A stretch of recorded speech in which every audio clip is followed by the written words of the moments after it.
Well, the diagnosis obviously is a pretty crushing situation. So you come home, I came home, told Suzanne, we told our family and told some close friends. But our biggest concern, we have two children. We have a daughter who's 11 now. She was 9 at the time, and a son who was 7 at the time.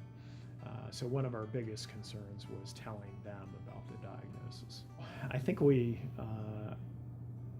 really worried about it a fair amount, and we sat down on this very floor and we told them about ALS, and we were pretty upfront from the very first moment about everything about the disease except the life expectancy issue. And people with ALS, most people die within 3 to 5 years.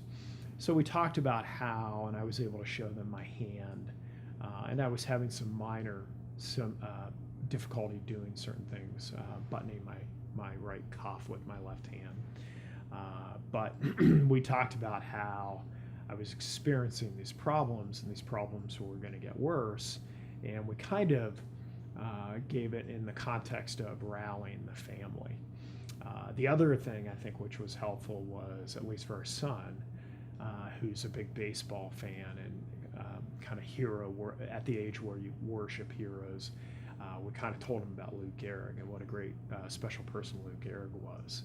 And I think we kind of left it with a tone of, if it was good enough for Lou Gehrig, it's good enough for their father. And I think he actually responded to that fairly well.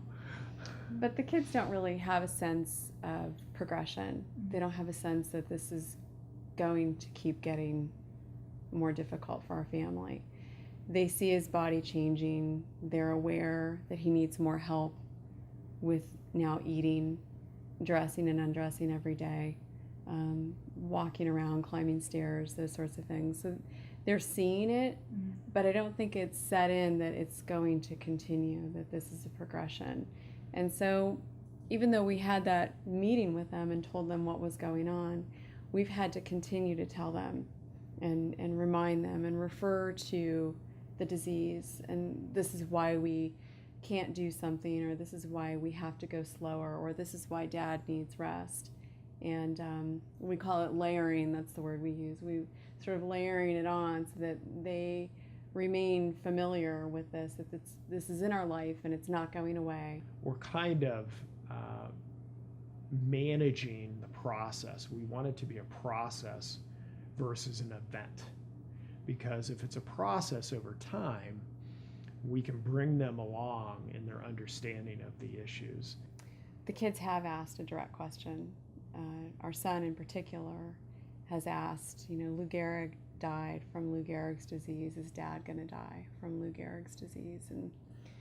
And I've been able to say to them, people do die from ALS. People die from lots of things.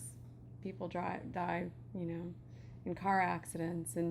But our job right now is to not focus on that. Our job is to focus on keeping Dad healthy and on having fun and loving each other as a family, and doing everything we can to get through this. And I think they get strength from that.